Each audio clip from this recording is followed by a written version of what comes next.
Okay. Hari Hari बोल, हरि हरि बोल, मुकुंद माधव केशव बोल। हरि हरि बोल, हरि हरि बोल, मुकुंद माधव केशव बोल। हरि हरि बोल, हरि हरि बोल, मुकुंद माधव केशव बोल। हरि हरि हरि बोल, हरि हरि बोल, मुकुंद माधव माधव केशव। नित्यानंद साईनाथ गोरक्षनाथ बोल, नर हरि विठल नारायण बोल। नित्यानंद साईनाथ गोरखनाथ बोल, नर हरि विठल नारायण, हरि हरि बोल, हरि हरि बोल, मुकुंद माधव केशव बोल। हरि हरि बोल, हरि हरि बोल, मुकुंद माधव केशव बोल। बोल बाके बिहारी लाल की जय। ओम पार्थाय प्रतिबोधिताम् ओम ओम पार्थाय प्रतिबोधिताम् भगवता नारायणेन स्वम् भगवता भगवता नारायणेन स्वयं व्यासेन ग्रथितां पुराणमुनिना व्यासेन तां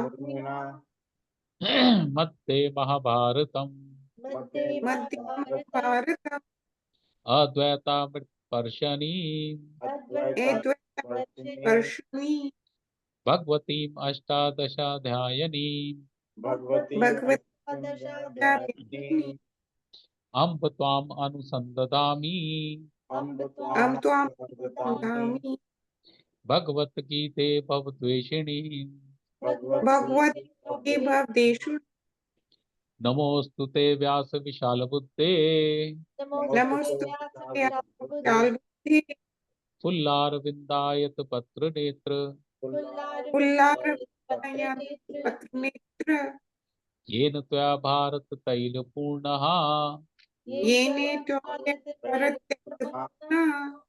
प्रज्वालितो ज्ञानमया प्रदीपः प्रज्वल प्रज्वलित ज्ञानमय प्रदीपः प्रपन्न पारिजाताये प्रपन्न प्रपरिजाताये स्तोत्र वेत्रैकपानये स्तोत्र वेत्रिपाणये ज्ञानमुद्राये कृष्णाये ज्ञान मुद्राय कृष्णाय गीतामृतदुहे नमः।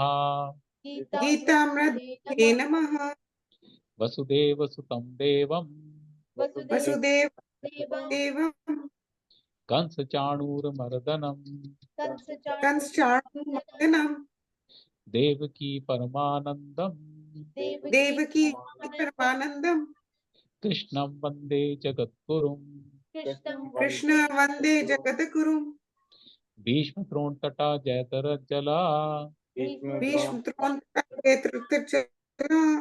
गान्धारनी लोटपला गांधारी कला शल्ये ग्रावती कृपेण वहिनी चल्ले कृपेण्वेनी कर्णेन वेलाकुला कर्णे वेला अश्वत्थाम विकर्ण घोरमकरा अश्वत्थामा विकर्ण घोर मकरा दुर्योधना वर्तिनी दुर्योधना वर्तिनी सोतीर्णा खलु पांडवैरण नदी सोतीर्णो पांडव वर्ण की कई वर्तकः केशवाः के वर्त केशवा पाराशरे वचा सरोजममलम् पाराशर्यवचो सरोजमल्लम गीतार्थकन्धोतकटम् गीतार्थ कंतो कटक नानाख्यान केसरम हरिकथा नान्या केशरी तथा संबोधना बोधितम संबोधितम लोके सज्जन षटपदैरह रहा लोके षष्ठपदे पेपिये मानं मुदा पेप्यमानं मुदा भूयात् भारत पंकजम कलिमल भूया कलिमलः प्रध्वंसी न श्रेयसे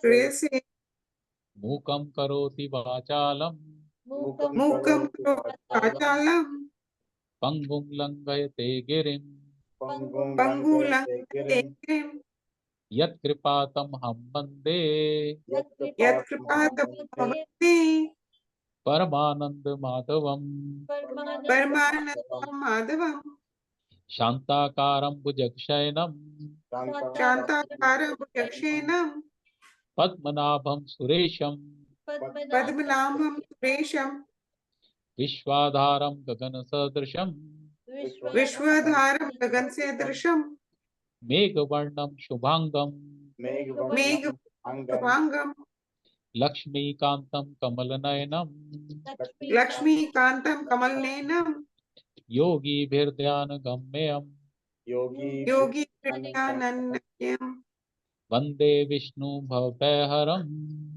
वन्दे विष्णुभवभयहरं सर्वलोकैकनाथं सर्वलोकैकनाथं यं ब्रह्मा वरुणेन्द्र रुद्रमरुतः यं ब्रह्मा विष्णुरुद्रमुद्रमुरुतः स्तुन्वन्ति दिव्यैस्तेवैर् दिव्यैस्ते वेदैः साङ्गपत्रमोपनिषदैर् वेदी साधनमुषि गायन्ति यं सामगाः गायन्ति सामगः ध्यानावस्थित तद्गतेन मनसा ध्यानावस्थितरन्त्रेण मनसा पश्यन्ति यं योगिनो पश्यन्ति यं योगिनो यस्यान्तं न विदुषुरासुरगुणा ये सन्तान विदुषुरासुरगुणा देवाय तस्मै नमः। देवाय नमः। ओम श्री परमात्मे नमः। ओम श्री परमात्माय नमः। तो पिछली बार हमने 14 अध्याय कर लिए थे, तो आज हमने 15वां शुरू करना है। तो 14 अध्याय का सार बस इतना ही है कि इस ब्रह्मांड में कोई भी चीज ऐसी नहीं है जो प्रकृति के तीनों गुणों से मुक्त हो, और जब तक आप गुणों के पार नहीं जाएंगे तब तक आप जन्म मृत्यु के चक्कर से बाहर नहीं आएंगे। इसलिए भगवान ने पीछे कहा था आ ब्रह्म भुवना लोका, सबसे ऊपर इस ब्रह्मांड में ब्रह्मा जी का लोक है। ब्रह्मा जी के लोक तक पहुंचकर भी पुनरावर्तिनो अर्जुन, लोग फिर वापस पृथ्वी पर आ जाते हैं। लेकिन इस ब्रह्मांड के बाहर वैकुंठ लोक है। माम उपेते तु कौनते पुनर्जन्म ना विद्यते, और जो उस वैकुंठ लोक में पहुंच जाता है फिर उसका जन्म मरण नहीं होता। तो ये छोटी सी चीज ध्यान रख लो, क्योंकि ये संसार सारा माया से बना है, और माया के 3 गुण है जिससे वो बांधती है हर चीज को। तो इस संसार में कोई भी ब्रह्मांड में ऐसी कोई चीज नहीं है, इवन देवलोक भी, देवता लोग, सिद्ध लोग, यक्ष लोग, किन्नर लोग, ये सारे के सारे सतोगुण रजोगुण तमोगुण से बंधे हुए जीव है। ठीक है। Yeah. अब हम करेंगे 15वां अध्याय पंचदशोध्याय। वैसे कहते हैं ये भगवान का दिल है ये है, क्योंकि इसे कहा जाता है पुरुषोत्तम योग। भाई 3 लोग हैं।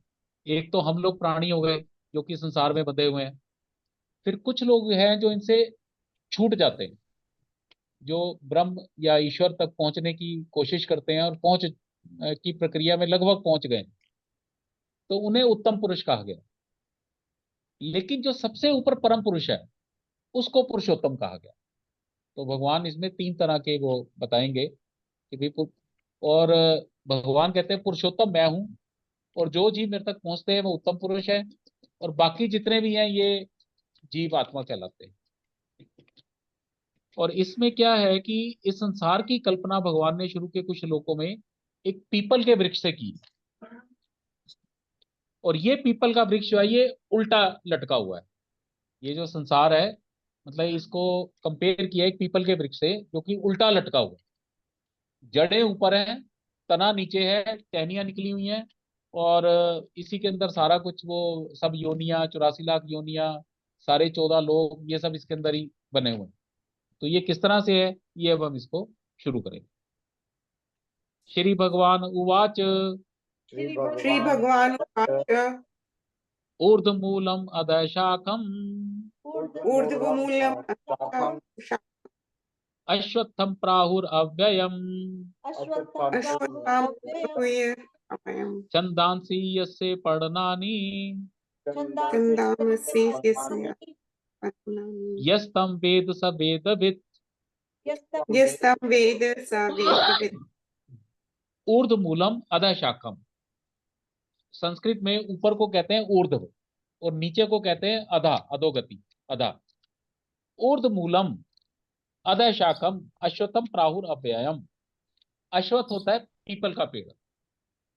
तो उन्होंने कहा भी एक ऐसा अविनाशी पीपल का पेड़ है, ये जो संसार या ब्रह्मांड है, इसकी जड़ें ऊपर को हैं, वैकुंठ लोक सबसे ऊपर है, और अधः शाखम, जो इसकी शाखाएं हैं और जो तना है वो नीचे की ओर है। और ये जो पेड़ है ये भी अविनाशी है। पेड़ टूट जाता है लेकिन इसकी जड़ें नहीं खत्म होती, क्योंकि जड़ इसकी ईश्वर है। ये एक ब्रह्मांड खत्म हो जाता है, दूसरा ब्रह्मांड फिर आ जाता है। तो इसी तरह ये जो पीपल का पेड़ है, इसे जड़ तक भी काट दो तब भी ये मरता नहीं है, दोबारा फिर उग जाता है। तो इसे भी एक अविनाशी पीपल का पेड़ कहा गया इस संसार को। छंदासी से पढ़ना नहीं, छंद हो गए वेद के मंत्र, पर्ण होते हैं पत्ते, और इस पीपल के वृक्ष के जो पत्ते हैं वो वेद है। जो हमारे 1 लाख वेद हैं, इसके 1 लाख पत्ते हैं। यस्तम वेद सा वेदविद, जो इस पेड़ को अच्छे से जानता है उसे ये कहा जा सकता है कि वो वेदों को जानने वाला है। अतश्च ऊर्ध्वं प्रस्थितस्य शाखा अधस्कुर्वद्यं प्रस्थित पृष्ठस् शाखा गुण प्रवृद्धा विषय प्रबाला गुण प्रवृद्ध ये प्रबलाः अतश्च मूलानि अनुसंततानि अदाश्च मुलान्यमुत्थानानि कर्मानुबंधेनि मनुष्य लोके। कर्मानुबन्धानि मनुष्यलोके। तो अब इमेजिन करो, एक पेड़ है जो उल्टा लटका हुआ है, उसकी जड़ें ऊपर को हैं, तना नीचे को है, और टहनियां फैली हुई। तो और जो पत्ते हैं उसके वो वेद हैं। ऊपर जो जड़ है वो श्री कृष्ण है, क्योंकि भगवान से ही ये सारा संसार निकलता है। अधश्च ऊर्ध्वं प्रस्थितस्य शाखा, अब इस पेड़ की जो शाखाएं हैं वो ऊपर भी फैली हुई हैं तने के, नीचे के भी फैली है। तने को ऐसा समझो ब्रह्मा जी, क्योंकि भगवान सबसे पहले किसको बनाते हैं ब्रह्मांड में, ब्रह्मा जी को। तो ब्रह्मा जी उसका तना हो गया, और ऊपर नीचे शाखाएं फैली हुई हैं। शाखाएं हो गई 14 लोग, 7 लोग ऊपर के, 7 लोग नीचे के। ठीक है। गुण प्रवृद्धा विषय प्रवाला, अब ये जो शाखाएं हैं, अब इस पेड़ को पानी भी चाहिए, तो इसको पानी कौन सा मिलता है? इसको पानी मिलता है सतोगुण रजोगुण तमोगुणी रूपी जल। भाई ब्रह्मा जी जब संसार पैदा करते हैं सबसे पहले माया की मदद लेते हैं ना। तो माया क्या है? सतोगुणी रजोगुणी तमोगुणी। ये जल जब इस पेड़ को मिलता है तो ये फलता फूलता है। अब इसमें कुछ सतोगुणी शाखाएं हैं, कुछ रजोगुणी शाखाएं हैं, और कुछ तमोगुणी शाखाएं हैं। जो सतोगुणी शाखाएं हैं वो ऊपर के लोक है, जो रजोगुणी शाखाएं हैं वो पृथ्वी लोक है, और जो नीचे की शाखाएं हैं वो तमोगुणी, उन्हें कहा जाता है। अतश्च मूलानी अनसंतुतानी, कुछ जड़ें इसकी नीचे भी आ गई हैं। अब वो जो है कर्मानुबंधनी मनुष्य लोके, वो जो जड़ें हैं और प्लस ये टहनियां मिलके ये इंसान को सकाम कर्म में बांधती हैं, जिससे कि जीव इसी पेड़ के ऊपर नीचे ही घूमता रहता है, कभी ऊंचे के लोकों में जाता है, कभी नीचे के लोकों में जाता है, लेकिन उसकी असली जड़ तक नहीं पहुंच पाता। और इसकी जो टहनियां हैं वो इंद्रिय रूपी विषय है, कि कभी वो जीव के विषय में आके अपना जीवन खराब कर लेता है, कभी वो काम के विषय में आके अपना जीवन खराब कर लेता है, कभी आंखों के विषय भोगता भोगता जीवन खराब कर लेता है। तो ये जो इसकी जड़ें और टहनियां हैं, जो इंद्रिय हैं, जो इंद्रियों के विषय हैं, इन्हीं में ये जीव घूमता घूमता घूमता घूमता बस ऊपर नीचे घूमता रहता है, इस पेड़ से बाहर नहीं आ सकता। अब क्या है तीसरा, ना रूपम अस्य ही तथा उपलभ्यते, न रूपम न रूपं ते ततोपलभ्यते ना अंतो न च आदिर न च संप्रतिष्ठा, न अंतो न न आदिर्न वर्धने च संप्रतिष्ठा अश्वत्थमेनं सुवीर्यमूलम् अश्वेत्थेनं सुविमूलम् असंग शस्त्रेण दृढ़ेन चित्वा। असंशस्त्रेण असंख्यशस्त्रेण धृतं चित्वा। हम्म, अब ये भगवान ने तो ये पेड़ आपको इमेजिन करा दिया कि ईश्वर सबसे ऊपर जड़ के रूप में है, तना ब्रह्मा जी हैं, शाखाएं जो हैं वो 14 लोक हैं, और इसको जो पानी मिलता है वो सतोगुण रजोगुण तमोगुण से मिला हुआ पानी मिलता है। उस पानी से जो इसकी टहनियां बनती हैं शाखाओं के ऊपर, वो टहनियां जो हैं वो इंद्रियों के विषय हैं, और जीव जो है इन इंद्रिय विषयों के रूप में फंस फंस के इसी पेड़ के ऊपर कभी उच्च के लोगों को जाता है, कभी नीचे के लोगों को जाता है। लेकिन ये जो पेड़ है, ये ऐसा कहीं दिखता नहीं है, ये पेड़ कहीं किसी भी इंसान को दिखता नहीं है, और ना इसका कोई रूप नजर आता है, ये भगवान ने एक इमेजिनेशन बताई है। और इसका कोई अंत भी नहीं दिखता, इसका आदि भी नहीं दिखता। तो हमें ये भी नहीं दिखता कि सबसे नीचे का लोक क्या है और सबसे ऊपर का ब्रह्म लोक क्या है, हम कुछ नहीं देख सकते। और ना ही हमें कोई इसमें इस पेड़ के अंदर ऐसी कोई टहनी है, ऐसी कोई जगह दिखती है कि जहां पे हम ये सब सुख दुख के चक्रों से हम बाहर आ सके। ऐसी कोई स्थिति नहीं दिखती है, ऐसा कोई घर नहीं दिखता कि जहां हम छिप के बैठ जाएं और ये सुख दुख के चक्कर हमसे दूर हो जाए। तो वो कहते हैं अश्वत्थमेन सुविरूढ़मूलम, ये जो अश्वत्थ वृक्ष है, ऐसा जो वृक्ष है जिसका पूरा वर्णन किया ऊपर, सुविरूढ़मूलम, ये बड़ा ही सुदृढ़ है, ये बड़ा ही सुदृढ़ है। इस पेड़ से बाहर निकलना अत्यंत दुष्कर है। तो कैसे निकला जा सकता है? असंग शस्त्रेण दृढ़ेन चित्वा, अगर हम अनासक्ति का आरी लेकर इस पेड़ को काट सकते हैं। अनासक्ति का भाव भी कि हमारा मन विषयों में ना जाए, हमारा मन मतलब ये जो इंद्रियों के विषयों में जाता है इसमें ना जाए, और मैं और मेरा में ना जाए, मेरा घर, मेरा परिवार, ये मेरे बच्चे, ये मेरा पति। देखो अतुल, ये तो सच्चाई है। अब हमने देख लिया ब्रह्मा जी के एक दिन में हमारे कितने अरबों खरबों पता नहीं कितने जन्म हो जाते हैं। हर जन्म में एक नई पत्नी मिलती है, हर जन्म में नए बच्चे होते हैं, हर जन्म में नया घर मिलता है, हर जन्म में नया शरीर मिलता है। सेम अतुल गर्ग नहीं पैदा होगा अगले जन्म में, कुछ और शरीर लेके पैदा होगा, कुछ और फोटो लेकर पैदा होगा। मीनू नहीं मिलेगी, या मीनू मिलेगी वो किसी और तरीके से मिलेगी। मतलब सारी चीजें बदलती चली जाएंगी। तो जब तक हम इन चीजों से अनासक्ति का भाव नहीं रखेंगे, तब तक हम इस पेड़ को काट नहीं सकते।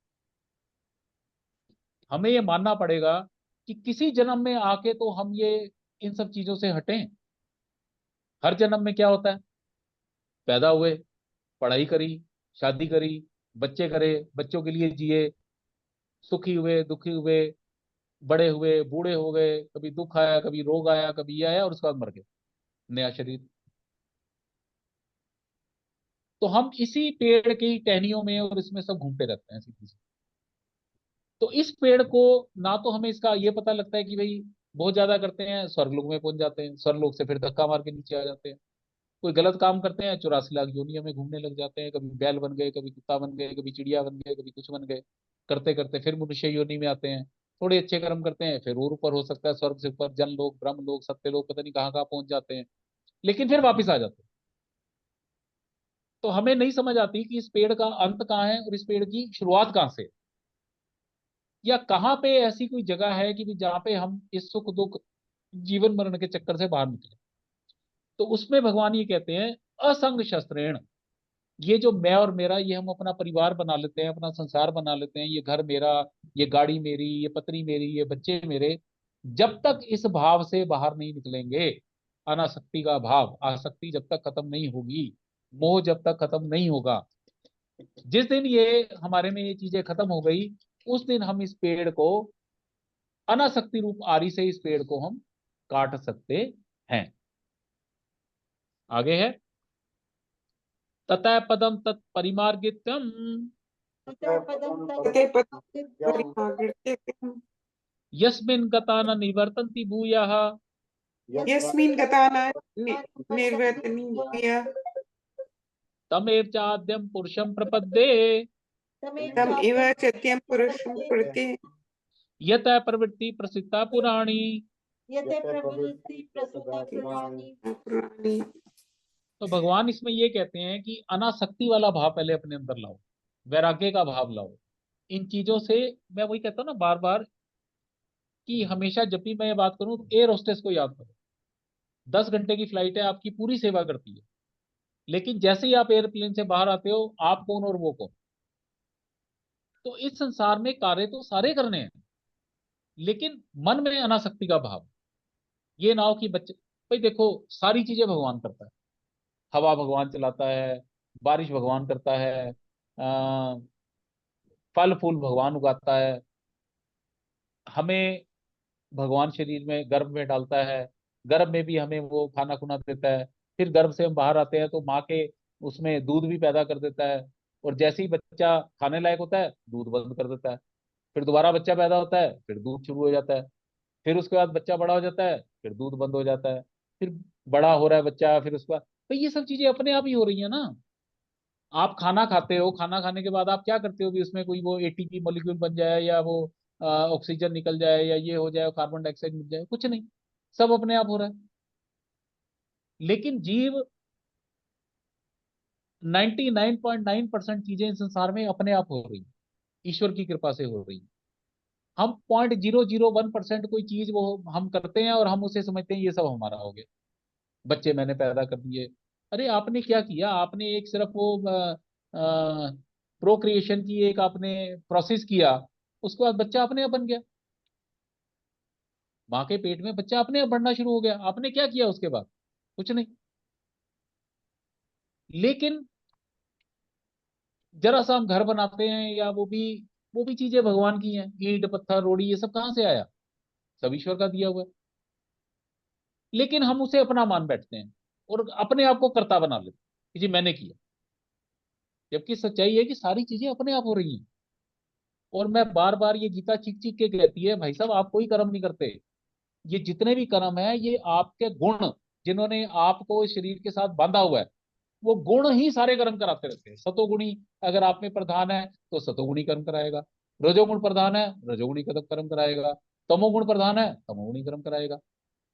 तो आप भी, ये जितने कर्म भी है, ये विवश होकर करते हैं, अवश, दूसरे के वश में होकर करते हैं। और ये आप कर ही नहीं रहे, क्योंकि आत्मा तो अकर्ता है, आत्मा तो केवल सत्य चित्त आनंद है। लेकिन जब वो शरीर के साथ बंध जाती है इस गुणों से, तो वो, उसमें जीव भाव आ जाता है, और जीव भाव आके फिर वो अपने आप को कर्ता बनाने मानने लग जाता है। तो इसमें भगवान कहते हैं कि जब आप अनासक्ति का भाव रखेंगे इस संसार से, वैराग्य का भाव रखेंगे संसार से, तब आप इस पेड़ को काट सकते हैं। और काटने के बाद ततः पदम तत्परिमार्गित्यम, फिर आप उस मार्ग को ढूंढो। कौन से मार्ग को, रास्ते को, यस्मिन गता न निवर्तन्ति भूयाः, जहां जाकर फिर वापस आना ना पड़े। तो सबसे पहली कंडीशन, अनासक्ति का भाव, कार्य सारे करने हैं, मोह किसी में नहीं रखना, आसक्ति ममता ये सब किसी में नहीं रखना। हर जन्म में बच्चे पैदा होते हैं, हर वो नए शरीर के साथ नया परिवार बनता है, नया समाज बनता है, नया सब कुछ बनता है। तो हर बार ही हम बस उन्हीं में ही घूमते रह जाते हैं, और फिर मृत्यु हो जाती है, सब भूल जाता है, नया जन्म हुआ, फिर नया नया संसार शुरू हो गया हमारा। तो सबसे पहले तो इस संसार से हमें विरक्ति का भाव करना पड़ेगा, उसके बाद उस मार्ग को ढूंढना पड़ेगा जहां जाकर फिर वापिस नहीं आया जाता, मीन्स बैकुंठ का लोक, ईश्वर का। तमेव चाद्यम पुरुषम प्रपद्ये, और फिर उस आदि पुरुष की शरण में जाओ, उस रास्ते से चल के वो जो आदि पुरुष है परम ब्रह्म, उसकी शरण में जाओ। यथा प्रवृत्ति प्रसिद्धा पुराणी, जिसकी वजह से ये पीपल का पेड़ फल फूल रहा है, ये संसार फल फूल रहा है। भाई संसार का कारण कौन है? ईश्वर। वेद का एक मंत्र आता है, ईश्वरा परमा कृष्णा। ईश्वर जो है वो, जो परम कृष्ण है वही ईश्वर है। सर्व कारण कारणम, इस संसार में जो भी कुछ होता है उसका अगर कोई परम कारण है तो वो श्री कृष्ण। आदि अनादिर गोविंद, और वो गोविंद क्या है? आदि, जिसका कोई अंत ही नहीं। आदि अनादिर गोविंद, सर्व कारण कारण, सारे कारणों का कारण वही।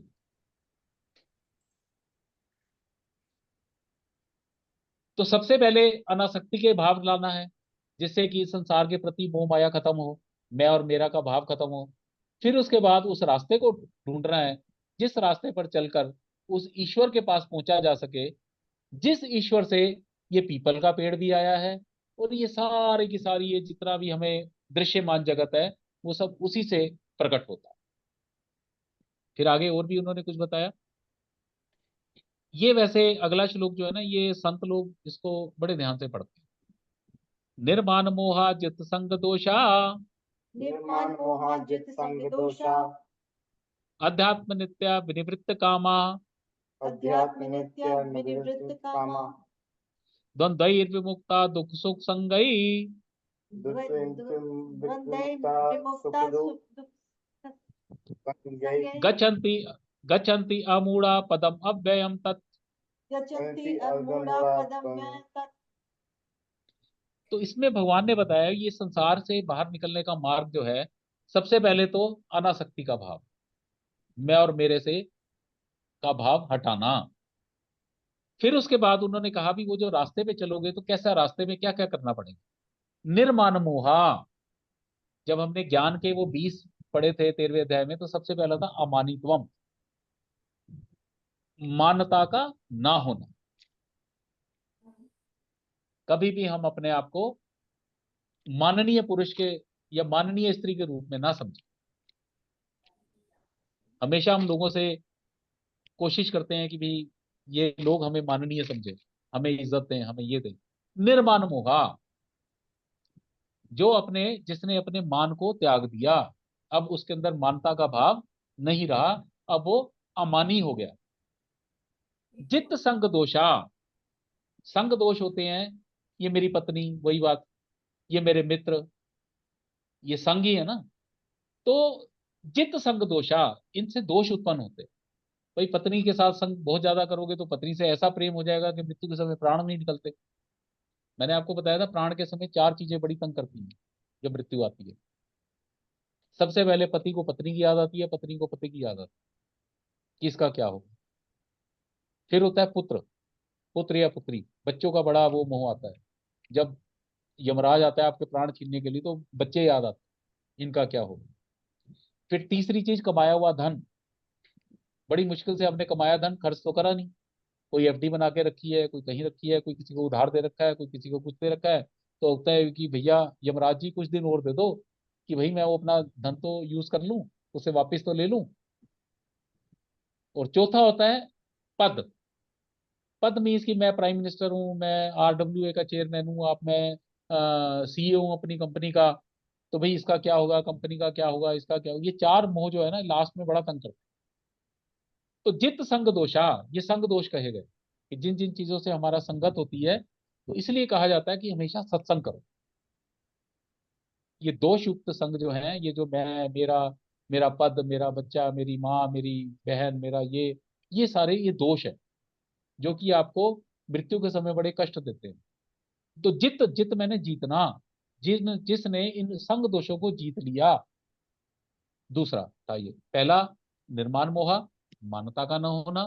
दूसरा संग दोष से मुक्त होना। तीसरा अध्यात्म नित्या, हमेशा अपने आप को ईश्वर से जोड़कर रखो। चौथा है विनिवृत्त कामा, जिसने अपनी इच्छाओं को खत्म कर दिया। देख भी अतुल, सारी इच्छाएं खत्म हो जाती हैं, दो इच्छाएं चीख चीख के सारे शास्त्र कहते हैं, कांचन और कामनी। ये दो इच्छाएं बंदे की करोड़ों करोड़ जन्म तपस्या भी कर लेता है तब भी खत्म नहीं। कांचन मीन्स धन, धन की इच्छा खत्म नहीं होती। और दूसरी कामनी, औरत को हमेशा पुरुष का सुख चाहिए, पुरुष को हमेशा औरत का सुख चाहिए। और आदमी मरने की इसकी स्थिति में होता है तब भी उसे लगता है कि चलो एक बार तो संबंध बनाएंगे कैसे, विनिवृत्त कामा। तो जिसने कांचन और कामनी को जीत लिया, ये इसमें चौथा वो एडजेक्टिव। जब हम उस मार्ग पे चले ईश्वर की तरफ, तो मानता को छोड़ा हमने, संग दोष को छोड़ा हमने, और ईश्वर में नित्य स्थिति बनाई, और उसके बाद अपनी इच्छाओं को खत्म किया। कामनी और कांचन, इसको हमने खत्म किया। द्वंद्वैर्व मुक्ता दुख सुख संगई, और द्वंद्वों से मुक्त होना। द्वंद्व कौन से हैं? जैसे सुख दुख, हानि लाभ, यश अपयश, ये सारे द्वंद्व। जोड़ा, द्वंद्व मीन जो दो, जोड़ा। इन सब से भी ऊपर उठना है। गच्छन्ति अमूढ़ा, अब जिस बंदे के पास ये पांच चीजें आ गई, मान्यता खत्म हो गई, संग दोष खत्म कर लिया, ईश्वर में सदा स्थिति कर ली, इच्छाएं खत्म कर ली, और द्वंद्वों से मुक्त हो गया, वो उसे कहा जाता है अमूढ़ा। अमूढ़ा मीन्स मूढ़ मैंने मूर्ख, अमूढ़ा मैंने समझदार। समझदार जो कि अब ईश्वर के शरणागत हो गया। गच्छन्ति, गच्छन्ति होता है जाना, गच्छ धातु है जाना, गच्छन्ति जाते हैं। पदम अव्ययम, ऐसे लोग जो हैं उस परम पद को प्राप्त कर लेते हैं, जो कि पिछले श्लोक में उन्होंने, भगवान ने कहा था कि सबसे पहले अनासक्ति का भाव लेके उस मार्ग को ढूंढो जिस मार्ग पे चल के उस परम पद को प्राप्त किया जा सके। अब इस श्लोक में उन्होंने कहा कि भाई जब आप इस मार्ग पे चलेंगे तो आपको ये 6 चीजें करनी पड़ेंगी। मानता को त्यागना होगा, संग दोष को त्यागना होगा, ईश्वर के साथ सदा स्थिति रखनी पड़ेगी, इच्छाओं की खत्म करनी पड़ेगी, द्वंद्वों से मुक्त होना पड़ेगा, और उसके बाद ईश्वर की शरणागति लेकर पदम अव्ययम तक उस अविनाशी परम पद को, मोक्ष के पद को, वैकुंठ के पद को आप वो प्राप्त कर लेते हैं। ठीक है, ये एक उन्होंने, भगवान ने संक्षेप में बता दिया कि इस मनुष्य जीवन में आकर आप किस तरह से उस परम पद को प्राप्त कर सकते हैं। तो वो एक उन्होंने एग्जाम्पल दिया, एक पेड़ का, संसार को पेड़ से कर दिया। तो उन्होंने कहा इस पेड़ को काटो। किससे काटो? अनासक्ति वाली की आरी लेकर। और फिर इसके बाद ये 5 चीजें अपने जीवन में लाओ, उसके बाद आप सीधे वैकुंठ, उस परम पद को, उस अविनाशी पद को प्राप्त हो जाएंगे, जहां जाकर फिर वापस नहीं आना पड़ेगा। ये 4 श्लोकों में भगवान ने पूरा का पूरा एक तरह से सार डाल दिया। आगे, अब आप उस परम पद पहुंच गए, परम धाम वैकुंठ जो है। अब वो कैसा होता है? अब ये भगवान, न तद्भास्ते सूर्यो, न न तदास्ते तत्ते सूर्यो, न शशांको न पावकाः, न शशांको पावकाः, यत् गत्वा न निवर्तन्ते, यद्गत्वा न यद्गत्वा निवर्तन्ते, तद्धाम परमं मम। तद्धाम मम। मम। यत् गत्वा न निवर्तन्ते, उस परम धाम में जाकर जहां से फिर वापस इस संसार में, इस पेड़, संसार रूपी पेड़ में, इस पीपल के पेड़ में नहीं आना पड़ता, तद धाम परमं मम, वो जो धाम है वो मेरा परम धाम है। अब वो परम धाम कैसा है? न तद भास्ते सूर्यो, वहां पे सूर्य की रोशनी नहीं होती, न शशांको, शशांक होता है चंद्रमा, ना वहां चंद्रमा की रोशनी होती है, न पावकाः, न अग्नि। भाई हमारे यहाँ ब्रह्मांड में एक सूर्य एक चंद्रमा है, हर ब्रह्मांड में एक सूर्य एक चंद्रमा है। और जब सूर्य नहीं होता तो चंद्रमा की रोशनी आती है, लेकिन कई दफा अमावस में चंद्रमा की रोशनी भी खत्म हो जाती है। तो फिर आप रोशनी कैसे करते हो? अग्नि से करते हो। पावका मीन्स अग्नि। लेकिन भगवान का धाम जो है वो स्वयं प्रकाशित है, भगवान के प्रकाश से प्रकाशित। वहां कोई सूर्य की रोशनी नहीं है, कोई चंद्रमा की रोशनी नहीं है, कोई अग्नि की रोशनी नहीं है, लेकिन इसके बावजूद वो प्रकाश से भरा रहता है। कोई ऐसी जगह नहीं है जहां अंधकार हो, और वो ईश्वर का स्वयं प्रकाशित प्रकाश है। और उस परम धाम में, ये बैकुंठ की वो समझो थोड़ी सी वो बताई है उन्होंने, उस बैकुंठ में, उस परम धाम में, वहां जाकर फिर इंसान को वापिस इस संसार में नहीं आना पड़ता, और उस धाम को मेरा परम धाम कहा जाता है। आगे और बड़ा सुंदर है आगे, ममेवंशो जीवलोके मे वांछति लोके जीव भूता सनातनाः जीभूताः सनातनः मनःषष्ठानि इंद्रियाणि मनःषष्ट्यानीन्द्रियाणि प्रकृति स्थानी कर्षति। प्रकृतिस्थाने कर्षति। जीव लोके मीन्स ये जो जीवों का संसार है, 84 लाख योनियों का जो ये संसार है। जीव भूता, जीव भूता ये जितने भी प्राणी है, भूत मैंने आपको बार बार बताया था, संस्कृत में भूत प्राणियों को कहते हैं। जीव भूता वो प्राणी जिनमें जीवन है। मम एवंशो, ये सारे जितने भी संसार के अंदर प्राणी हैं, ये सब मेरा ही अंश है। और कैसा अंश है? सनातना, सनातन उसको कहते हैं जो पहले भी था, आज भी है, आगे भी हमेशा रहे। और सदा नूतन, वो कभी पुराना नहीं होता। नूतन मीन्स नया, हमेशा नया रहता। तो हर जीव में आत्मा है। आत्मा क्या है? भगवान कह रहे हैं मम एवंशो, मेरा ही अंश है, मैं परमात्मा, जीवात्मा। तो जितने भी इस संसार में जितने भी जीव हैं, ये सब मेरा ही सनातन अंश है। ये सब मेरा ही सनातन अंश है। लेकिन ये जीव भाव में आ गए हैं, ये माया के साथ फंस के, उसके गुणों के साथ बंध के जीव भाव में आ, और एक शरीर के अंदर अपने आप को तुच्छ समझने लगे। अब ये शरीर जब जीव भाव में आ जाते हैं तो ये क्या करते हैं? मनःषष्ठानि इंद्रियाणि, 5 ज्ञान इंद्रियां, आंख, नाक, कान, रसना, जो भी हैं ये, त्वचा, और मन को साथ लेकर प्रकृति स्थानी, प्रकृति भी शरीर, शरीर प्रकृति बनाती है, जो शरीर रूपी स्थान है, इसमें ये कर्षती, कर्षती होता है संघर्ष करना। भाई मानव जीवन या किसी भी जीव का जीवन संघर्षपूर्ण ही है। कभी खाने की चिंता है, कभी रोग की चिंता है, कभी बच्चों की चिंता है। तो ये कह रहे हैं जी मन और ये इंद्रियां जो हैं इसकी, इनको साथ लेकर शरीर रूपी स्थान के अंदर घुस के ये संघर्ष ही करता रह जाता। आल दो मम एवंशो, ये मेरा ही अंश है, मेरा ही सनातन अंश है, इसके बावजूद ये संघर्ष करता रहता है।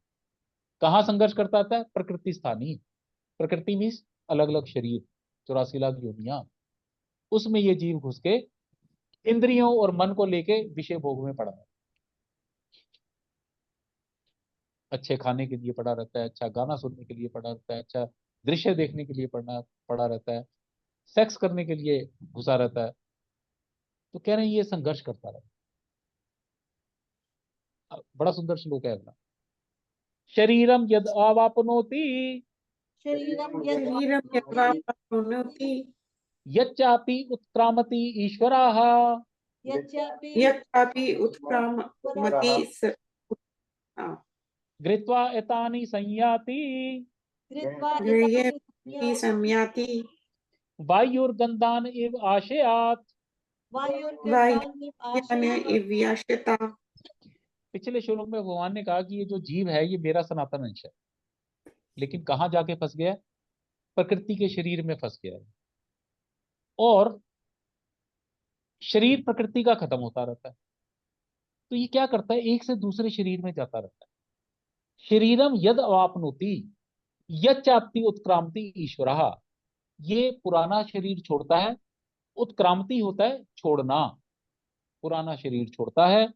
और शरीरम यद अवापनोति, और नया शरीर प्राप्त करता है। और जब ये पुराना शरीर से नए शरीर में जाता है तो ये कैसे जाता है? गृत्वा एतानि संयाति, मन और ये जो 5 इंद्रियां हैं इसकी, इनको साथ लेकर एक शरीर से दूसरे शरीर में जाता है। और कैसे जाता है? वायुर्गंधानि वाशयात्, जैसे हवा एक फूल की सुगंध को एक जगह से दूसरी जगह ले जाती है, उस तरह ये जो जीव है ये मन और इंद्रियों को अपने साथ लेकर एक शरीर से दूसरे शरीर में प्रविष्ट करता है।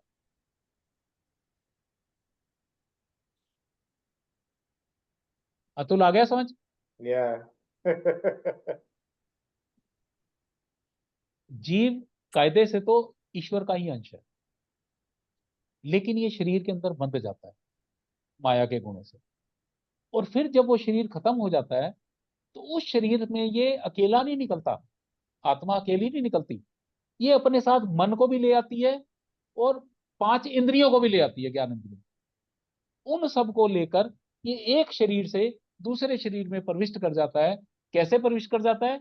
जैसे हवा एक फूल की सुगंध एक को एक जगह से उठा के दूसरी जगह ले जाती। भाई हवा अगर चल रही हो तो फूलों का बाग आपसे 200-400 मीटर दूर भी है, लेकिन आपको सुगंध आ जाएगी।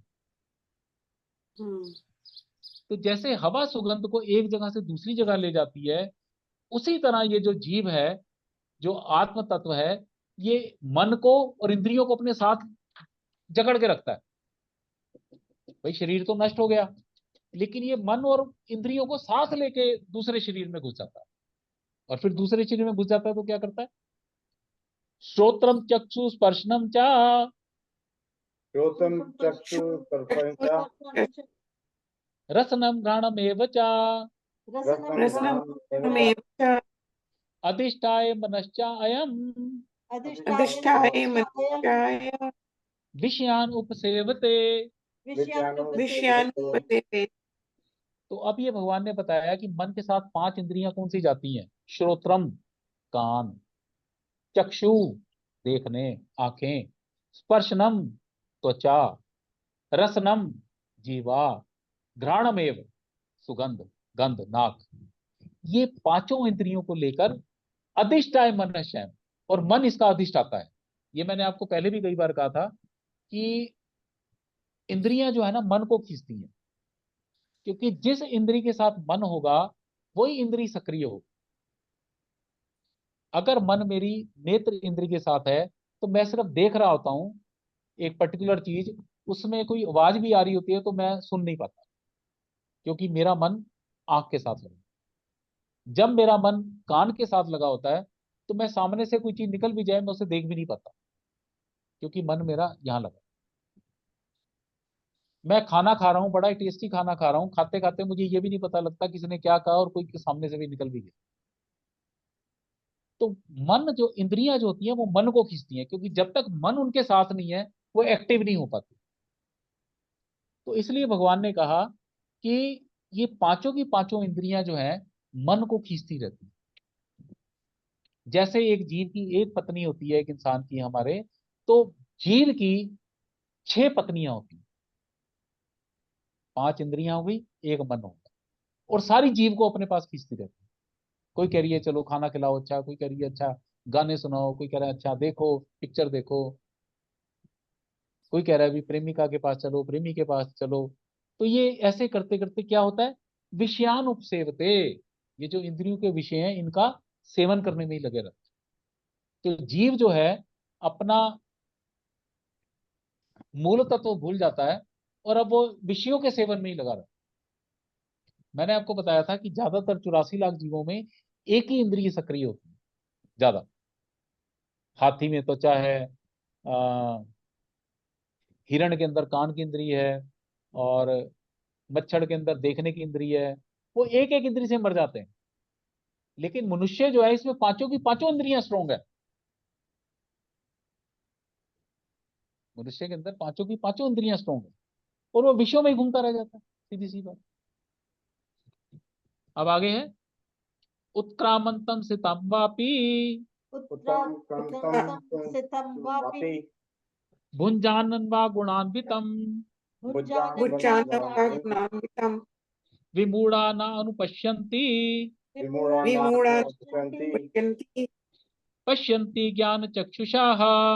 पश्यन्ति ज्ञाने चक्षुषा। गुणान्वितम, गुणों से बंधा हुआ जीव, आत्मा जो है वो गुणों से बंधी हुई, अब वो जीव तत्व में आ गई। गुणान्वितम गुणों से बंधी हुई आत्मा। उत्क्रामंतम, उत्क्रामंतम होता है शरीर छोड़ते हुए। स्थितम, दूसरे शरीर में जब वो स्थित हो गई। और भुंजानम, भुंजानम मैंने विषयों को सेवन करते हुए। तीन तीन प्रक्रियाएं, एक शरीर छोड़ते हुए, एक शरीर में रहते हुए, और तीसरा शरीर में रहते हुए विषय भोग करते हुए।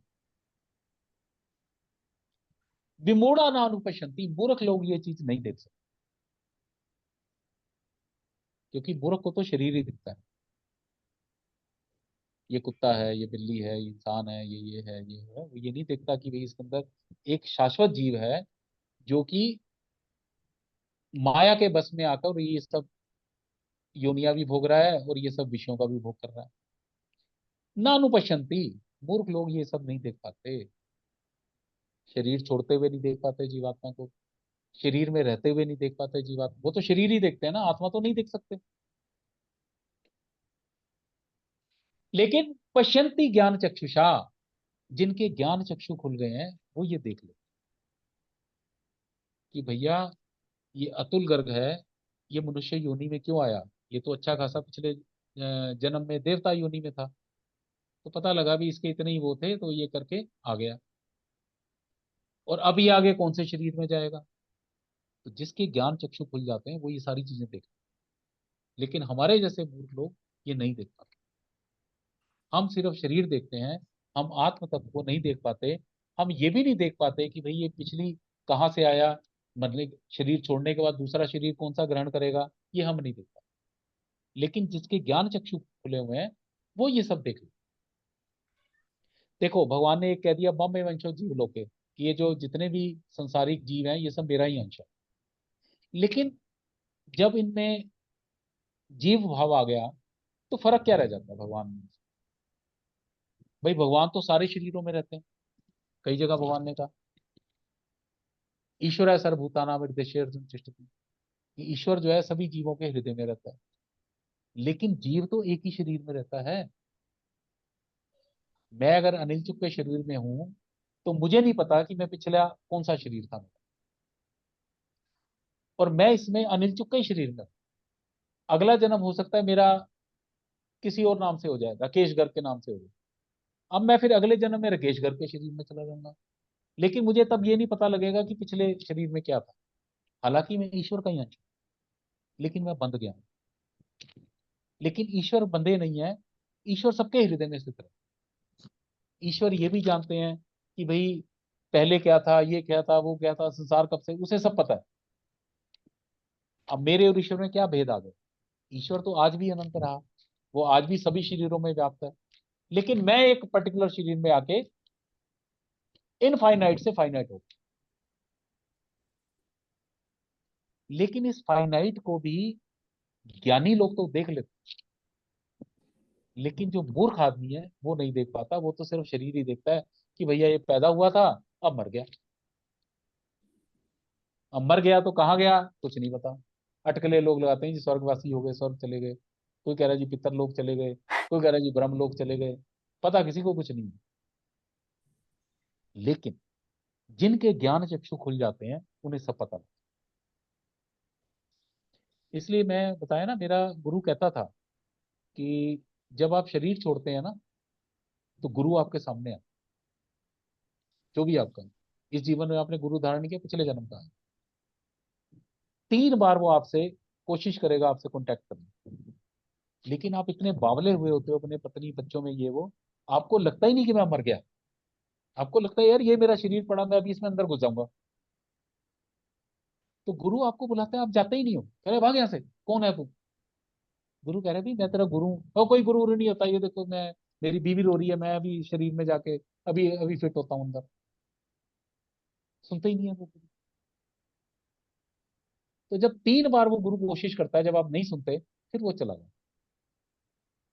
और अगर आपको ये सब चीजें पता हो कि भाई मेरे को, मैंने कहीं नहीं जाना, सिर्फ ये शरीर में छूटना है, दूसरा शरीर मिलना है। तो जैसे ही गुरु मिलेगा, आप गुरु के पास जाते हो, प्रणाम करते हो कि गुरु जी बताओ क्या क्या है। तो गुरु कहता है चल अब तेरे को आगे अच्छी जगह ले जाऊंगा।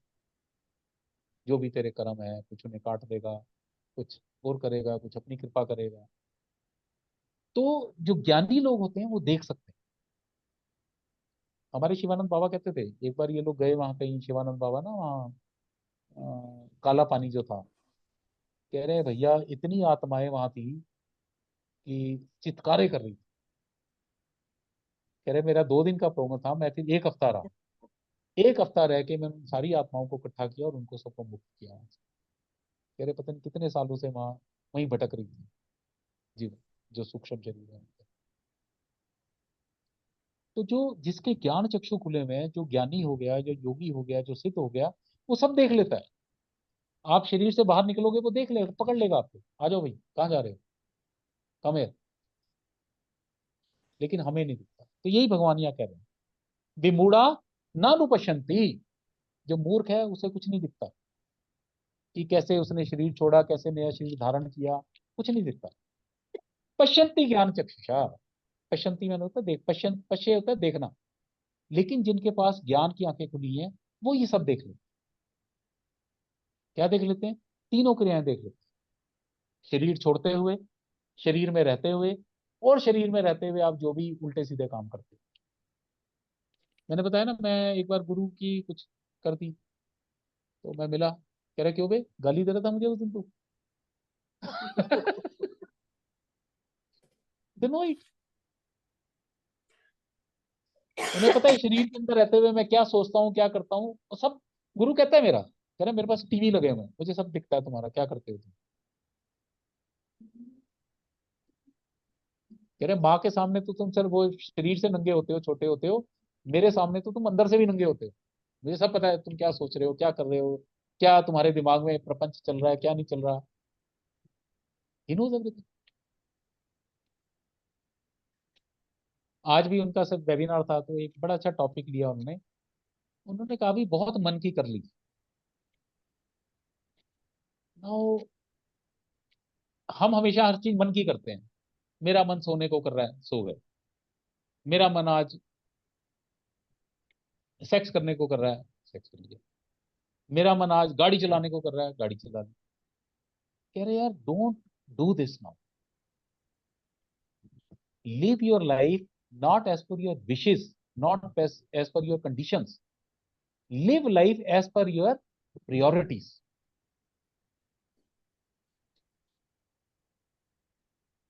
है Atul, got it? Live life as per your priorities. मेरा मन नहीं है, मैं नहीं करता ये, अब मैं सो रहा हूं, भाई पेपर आ गए, पढ़ने का मन नहीं है। नो, कह रहे बहुत हो गया। Now don't live as per your wishes या कंडीशंस या feelings. Don't live your life as per your feeling. Live your life as per your priorities. Make your priorities कि मैंने 1 घंटा भगवान का भजन करना है, मैंने अपने सारे कर्म भगवान को अर्पण करने हैं, मैंने भगवान को बिना भोग लगाए खाना नहीं खाना है, मैंने भगवान के साथ एक संबंध स्थापित करना है। प्रायोरिटीज बनाओ लाइफ एंड लिव अकॉर्डिंग। मन आपको कभी नहीं भगवान के पास जाने देगा। मन तो संसार में उलझाता रहेगा, यार ये कार पुरानी हो गई, नई ले लो, इसी में बंदा लगा पड़ा है। बच्चे के पास घर छोटा है, इसे बड़ा घर लेके देना है, अब उसी में जुट गए। Is it your priority? हर जन्म में यही प्रायोरिटीज रही। तो identify your priorities and live a life.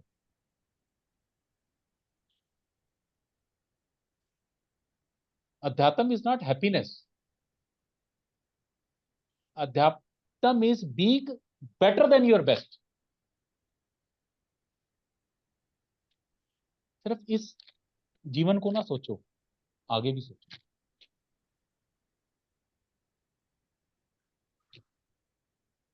अध्यात्म आपको फॉल्स हैप्पीनेस नहीं देता। आध्यात्मिक जीवन means doing better to your best.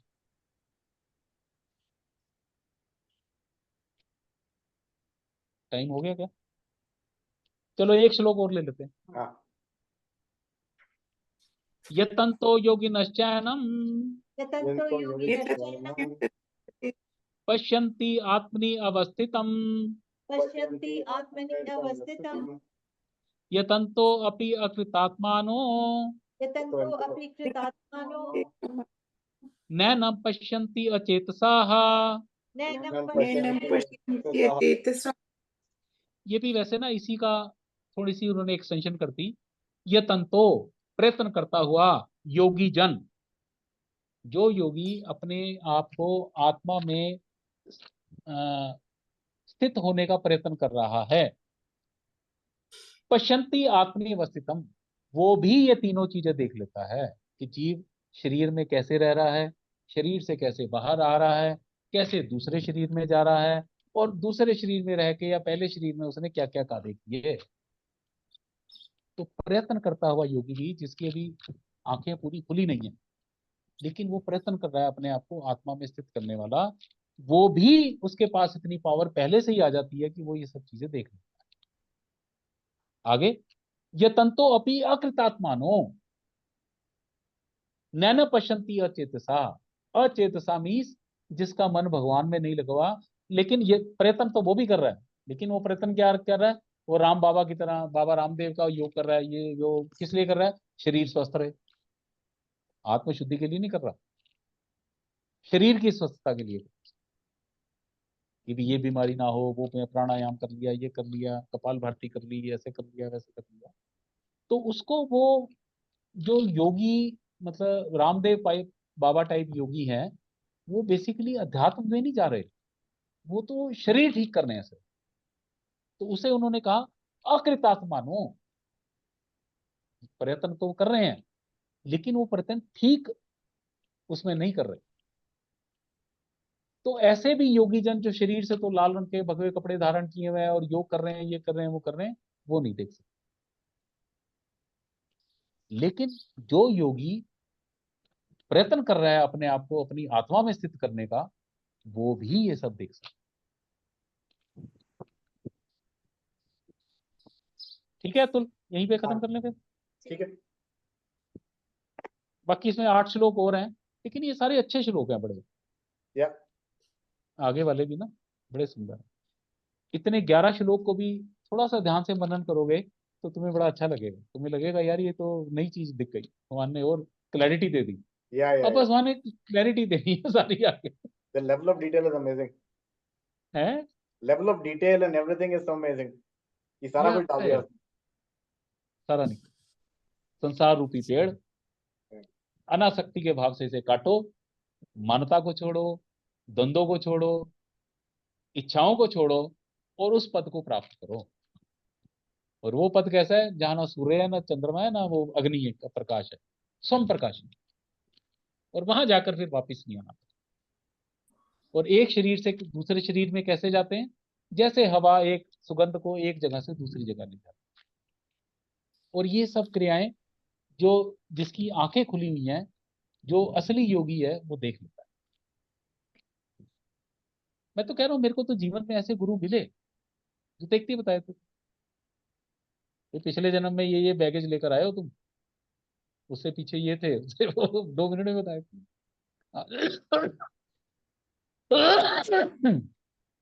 और आजकल तुम क्या कर रहे हो, उन्हें आप तुम भूल सकते हो अपने कर्म, वो तुरंत बता देंगे तूने जब दूसरी में था ये किया था, 3 साल का था ये किया था, 4 साल का था ये किया, सब बता देंगे तुरंत। तो यही भगवान यहाँ क्लियर कर रहे हैं, जो योगी जन है वो ये सब देख। ठीक है, गीता शास्त्रम इदं पुण्यम गीता गीता शास्त्रम शास्त्रम यह पठेत प्रहतः पुमान् ये पठेत ये प्रयत्नवान् विष्णु पदम अवाप्नोति विष्णु विष्णु पदम अवाप्नोति भयशोकादि वर्जिताः वैशोकादि वर्जित गीताध्ययनशीलस्य गीताध्ययनशीलस्य प्राणायाम परस्य च प्राणायाम परस्य च नैव सन्ति हि पापानि नैव सन्ति हि पापानि पूर्वजन्म कृतानि च पूर्वजन्म कृतानि च मल निर्मोचनम पुंसाम मलनिर्मोचनं पुंसां जल स्नानम दिने दिने जलस्नानं दिने दिने सकृत गीताम्बसी स्नानम सकृद्गीताम्बसी स्नानं संसारमलनाशनम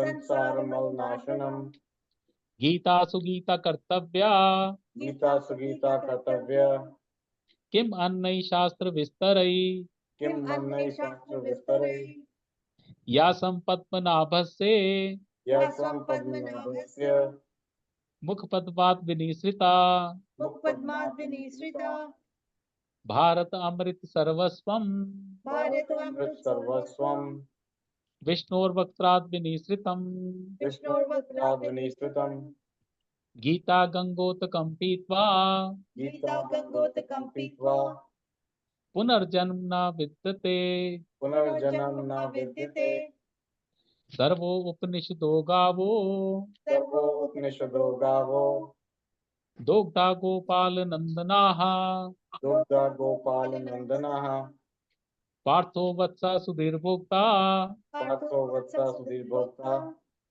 दुग्धम गीतामृतम महत् दुग्धं गीतामृतं महत् एकम शास्त्रम देवकी पुत्र गीतम एकं शास्त्रं देवकी पुत्र गीतम् एको देवो देवकी पुत्र एव एको देवो देवकी पुत्र एव एको मंत्रस्य तस्य नामानि यानि एको मंत्रस्य तस्य नामानि यानि कर्म अपि एकम तस्य देवस्य सेवा कर्मपि एकं तस्य देवस्य सेवा ओम श्री परमात्मने नमः।